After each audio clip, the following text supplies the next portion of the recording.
The archive protocol. The briefcase was black leather, tarnished with 50 years of dust. Inside it, 10 USB drives, and the name of a man Claire Jensen thought was dead. But the worst part wasn't the drives. It was the photograph at the bottom, turned face down, with her father's handwriting on the back. My daughter, Claire, my greatest experiment. 13 hours earlier. The basement of St. Jude's High School smelled like old paper and something else.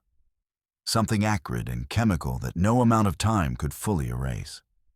Claire Jensen ran her gloved hand along the warped shelves of the archive room, dust motes dancing in the weak afternoon light that filtered through the single high window.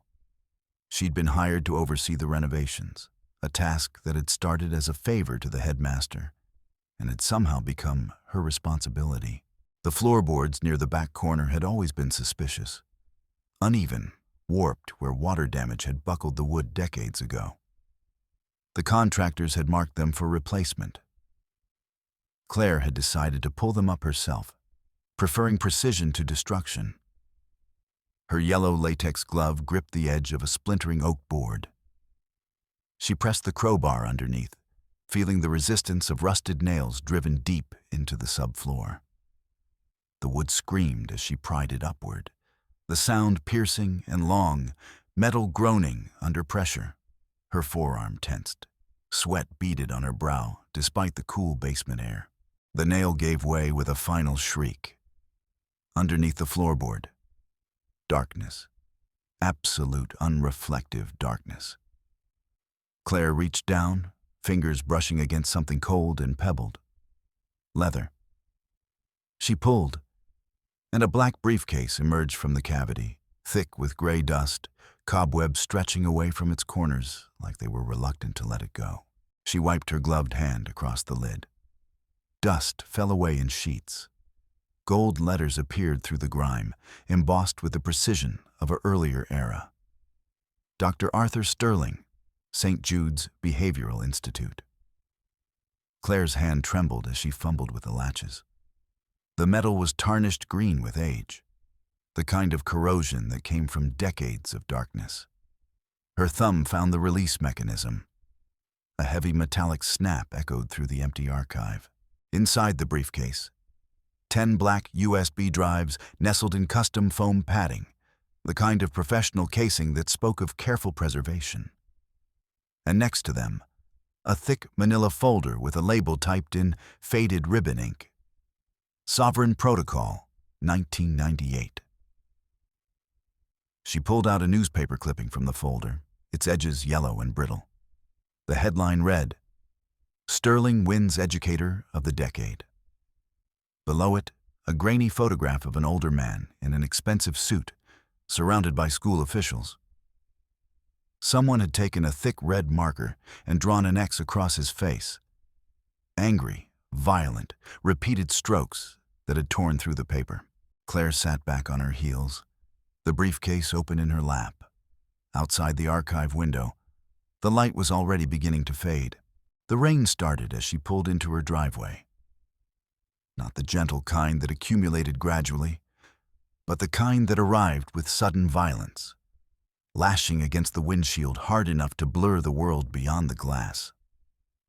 Claire grabbed the briefcase and canvas bag, kicked the car door shut, and made it to her apartment just as the downpour intensified.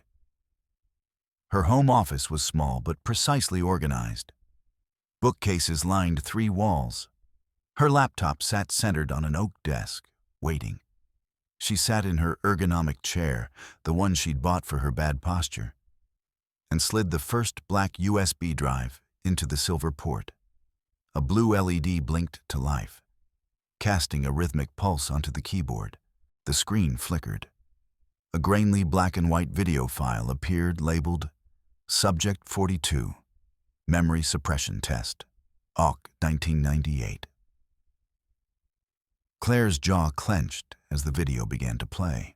A young boy sat in a metal chair, electrodes taped to his temples with crude strips of surgical tape. He was crying, but his eyes were vacant. the kind of empty that went beyond sadness, a vacancy that suggested something had been systematically removed from behind them. Behind the boy stood a man, holding a ticking metronome, its pendulum swinging with mechanical precision. Arthur Sterling. There was no doubt. The photograph from the folder matched perfectly. The metronome's tick-tocking echoed through Claire's computer speakers. Tick-tock, tick-tock. Hypnotic, repetitive. The kind of sound that could bore a hole through consciousness if you listened long enough. Claire's breath caught. She recognized the boy's face, the shape of his chin, the way his hair fell across his forehead. Mark Miller, her high school sweetheart. The boy who had disappeared for 2 weeks in October 1998 and returned with no memory of where he'd been, no memory of what had happened to him. His parents had called it a breakdown. The school had called it stress. Mark had simply accepted the narrative and moved on with his life. She clicked through the folder structure. Personnel records, test subjects, control group. Her own name appeared in the file list, highlighted in the directory. Jensen, Claire. Control group, secondary reconstruction. The ringing in her ears was sudden and intense. Claire closed her eyes, pressing her palms against her temples. The apartment seemed to tilt slightly, or perhaps it was just her perception shifting. She couldn't tell anymore. The files continued as she scrolled. Photographs of other subjects, all of them faces she recognized from high school. Sarah Hendricks, Jason Cho, Danny Reeves. All of them had been part of the experimental cohort. All of them had gaps in their memories, unexplained absences, strange behavioral shifts that no one had ever quite accounted for. She opened another file, labeled with medical notation. Jensen, Claire. Baseline psychological assessment. The document was stamped with purple ink. Success, total wipe. Claire's hand moved on its own, reaching for her bag. Car keys, phone, the canvas bag with the briefcase inside. She needed to leave. The apartment suddenly felt too small, the air too thin. She was halfway to the front door when the figure appeared. A dark shape in a gray tactical hoodie, standing in her doorway. Before Claire could scream, he lunged forward, his gloved hand reaching for her throat. His grip was professional, well-trained, the kind of chokehold taught in military or intelligence contexts. Claire's vision began to compress at the edges. She swung the canvas bag upward with all the force she could muster. The laptop inside made a sickening crack against his skull. The grip on her throat loosened fractionally. She kicked, her heels sinking into soft flesh, her body driven by pure adrenaline and animal survival. The man doubled over. Claire bolted past him, her feet barely touching the carpeted stairs as she descended. Down, down. The handrail blurred past her palm. The exit door crashed open, and she burst into the rain. Behind her, she could hear footsteps recovering, following. She didn't look back as she ran to her car, fumbled with the lock, and threw herself into the driver's seat. Behind her, visible through the rain-streaked window of her apartment building, a figure stood watching. He was holding something dark and metallic. A gun, the kind with a silencer attached. Claire turned the key. The engine roared to life. She threw the car into reverse and didn't stop accelerating until the building was small behind her. The abandoned wing of St. Jude's had been closed for 15 years. The north building had been sealed after the fire of 2009. A fire of unclear origin that had destroyed most of the administrative records and forced the consolidation of school operations into the main campus. Claire didn't know this history until much later. At the moment, she only knew it was empty and relatively hidden from the main road. She killed the lights and sat in the darkness, listening to the gravel settle beneath the tires of her Outback. The old school building loomed like a skeleton in the mist, windows dark and empty. Rain drummed against the roof. Claire entered through the unlocked chemistry lab door. The floorboards creaked with each step. Glass beakers coated in years of dust lined the shelves. Bunsen burners sat cold on the benches. And sitting at a desk, as if waiting, was a man she recognized from the archive documents. Dr. Eris Thorne. He looked as though he'd been waiting for a very long time. His hands were skeletal, the kind of hands that suggested a body running on reserves that should have been exhausted years ago. He wore the faded remains of a lab coat, stained with substances Claire didn't want to identify. "You opened the briefcase," he said. It wasn't a question. Claire nodded. Thorne slid a piece of paper across the desk. It showed a diagram of a human brain, sectors highlighted in red, handwritten notes in Sterling's precise script filling the margins. Sterling wasn't teaching, Thorne whispered, his voice like wind through dead leaves. He was editing, deleting memories like bad code, rewriting the consciousness of specific subjects using targeted electromagnetic pulses and audio frequency manipulation. The metronome you saw, it's a key, a frequency that opens particular neural pathways. Claire looked at the control group documentation. Her own name. Success, total wipe. The ink looked fresh compared to the yellowed paper. The first 100 experimental subjects, Thorne continued, they didn't survive intact. Their minds fractured. Some of them are in institutions. Some took their own lives years later. But the control group, the ones Sterling deemed successful, they're all still functioning. They're living normal lives, completely unaware that entire sections of their memory have been surgically excised. "Why are you telling me this?" Claire asked. Thorne's eyes were hollow. "Because he's dead, and someone else has taken his place. Someone who understands the work better than Sterling ever did. Someone who wants to..." The rhythmic beeping interrupted him. Beep, beep, beep. It came from underneath the desk, accelerating in tempo.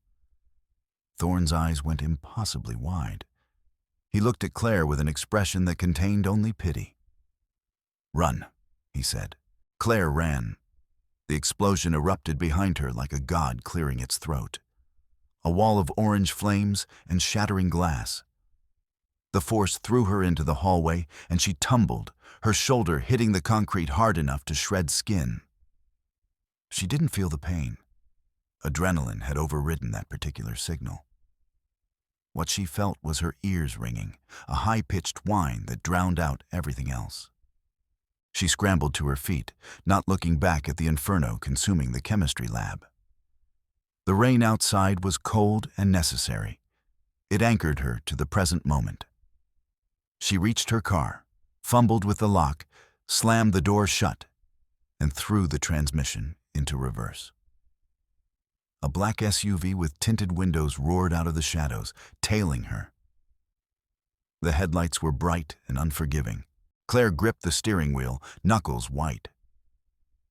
The SUV was faster than her old Outback, more aggressive. It rammed her rear bumper. Metal crunched, her head snapped back against the headrest, and the world tilted. The dashboard shook. Warning lights flared on the instrument panel. She yanked the handbrake and spun the wheel hard to the left. The car slid 180 degrees through an intersection, tires screaming, rubber leaving arcs on the wet road. The SUV tried to follow but miscalculated. It plunged into the ditch beside the road, its heavy frame listing like a sinking ship. Claire didn't watch it go down. She accelerated straight ahead into the rain. The motel room smelled like cigarette smoke and industrial cleaner. Claire sat on the edge of a stained bed with a tablet borrowed from the front desk clerk. A kid who'd asked no questions when she paid cash. One of the USB drives sat in an adapter, waiting. She opened the file labeled Sterling Final Project.exe. It was an audio recording. The waveform displayed in neon green lines as the file began to play. A rhythmic humming sound filled the room, the same frequency as the metronome. She recognized it immediately. Below it, a low, modulated voice that made her stomach turn to ice. Her father's voice. "Claire will be the first success," the recording said in that calm, clinical tone she remembered from childhood. She won't remember the accident. She won't remember her mother at all. The room tilted. Claire gripped the edge of the mattress. A flash of memory. Not gradual, but sudden, like a light switch being thrown. She was 6 years old, sitting in her father's study. He wasn't reading to her.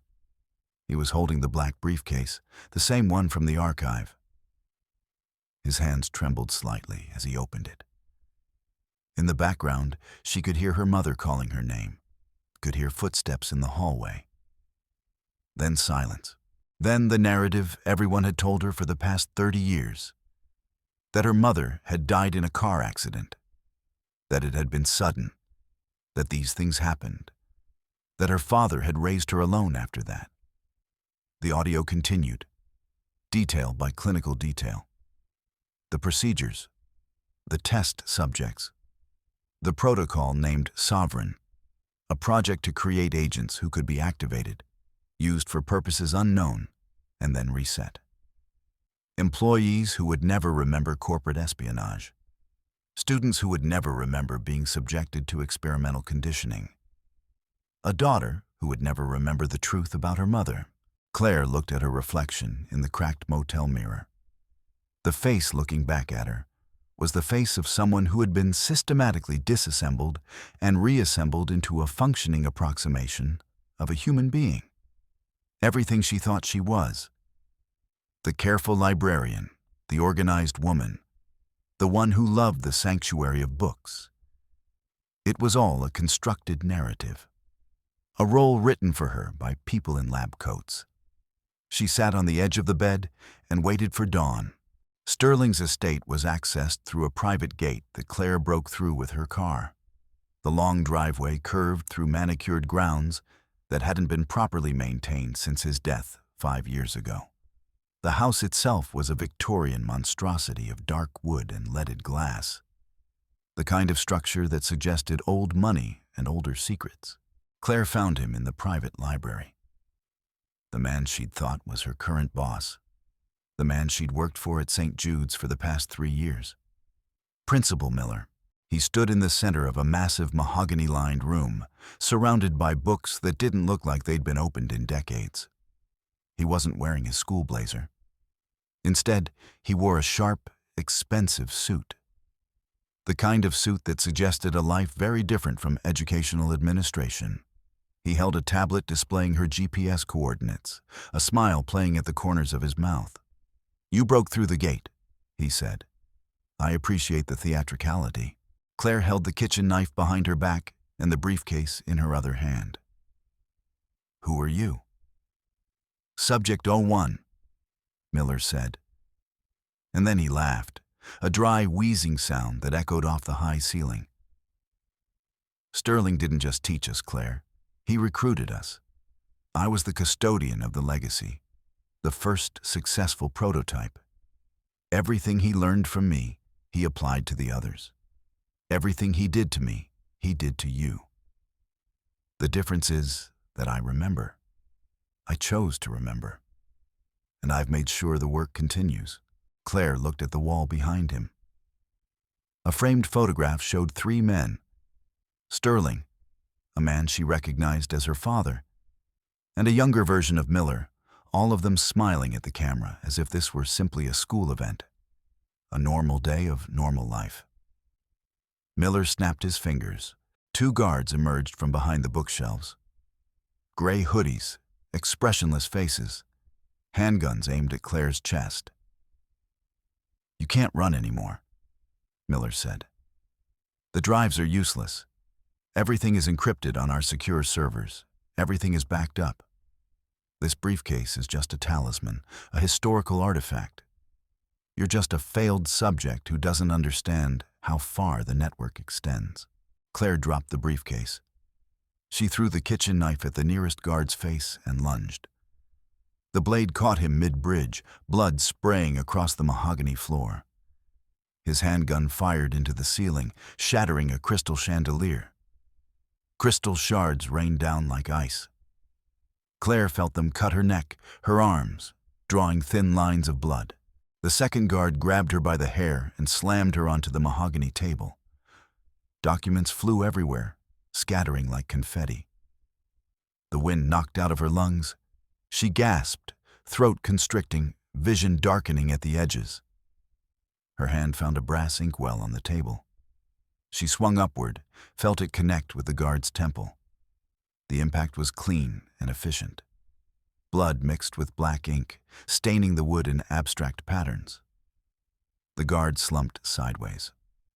Miller was standing over her now, holding a heavy fireplace poker.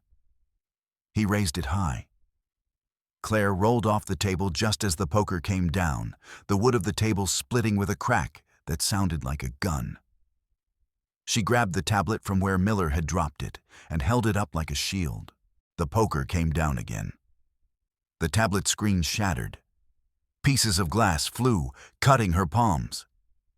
She reversed the momentum, using Miller's own force against him, twisting his arm and wrenching the poker away.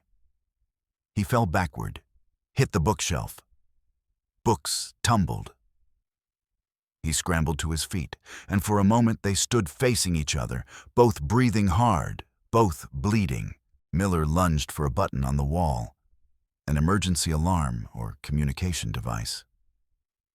Claire drove the poker straight down, through his shoulder. He screamed. Blood soaked through his expensive suit. She didn't wait to see what happened next. She grabbed the briefcase and ran. The basement was where they kept the technical infrastructure. Claire could feel it as soon as she descended the stairs, the subtle vibration of servers, the low hum of cooling systems, the faint electromagnetic buzz that made her teeth ache. Miller caught up with her at the bottom of the stairs. He wasn't moving fast anymore. The wound in his shoulder was bleeding heavily, and his face had gone pale. But he was still dangerous.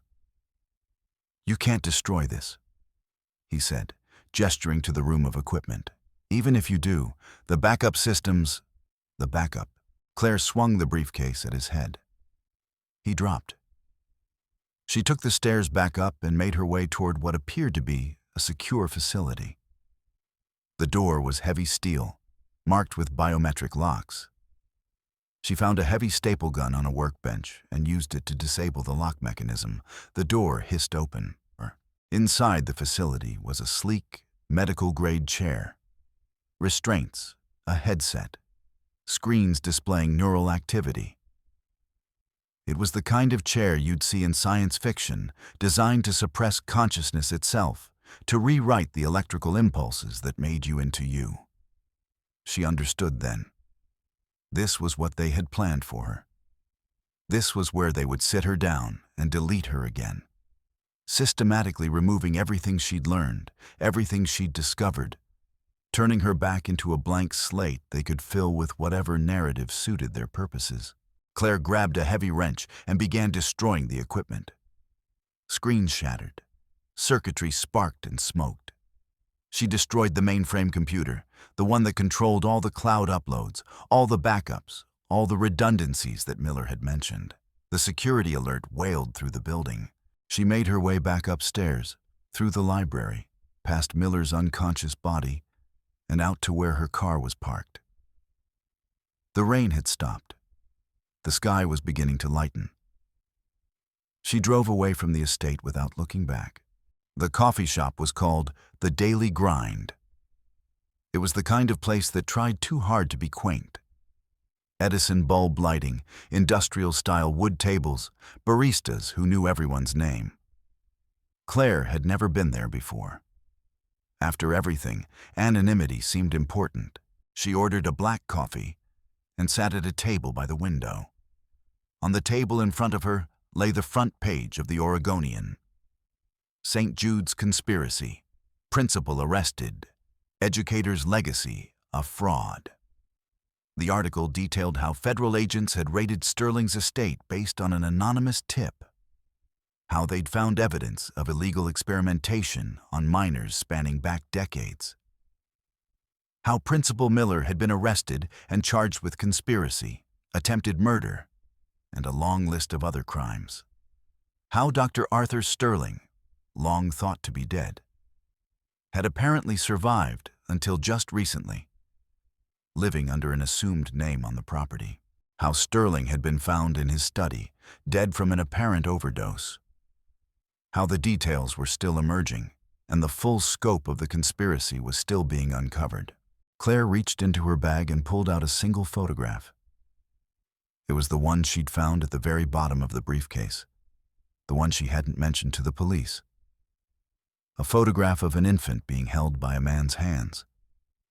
The infant was her. The hands belonged to Arthur Sterling. She turned it over. The handwriting on the back was elegant and precise. The handwriting of someone who had believed they were creating something rather than destroying it. My daughter Claire. My greatest experiment. Claire took a sip of her coffee. The liquid was hot and bitter. The cafe around her continued its quiet hum. The distant espresso machine, upbeat jazz playing from speakers she couldn't locate. The soft murmur of other people's conversations about other people's problems. She looked at the photograph for a long moment. Then she set it down on the table and watched it absorb the coffee as she poured the mug over it. The ink began to run, the image dissolving, the edges becoming unclear. The face of Sterling and the infant of Claire both faded into brown liquid and meaninglessness. She set down the mug and stood up. The sunlight outside was bright, almost aggressive in its clarity. Claire stepped out of the cafe into the morning, the door chiming softly behind her. She walked down the sidewalk without turning back. Her footsteps were steady. The bandage on her wrist was clean and white. The cuts on her palms were already beginning to heal. She kept walking until the sound of the cafe bell faded completely, until the coffee shop was just another storefront in a line of storefronts, until the morning had fully consumed everything that came before it.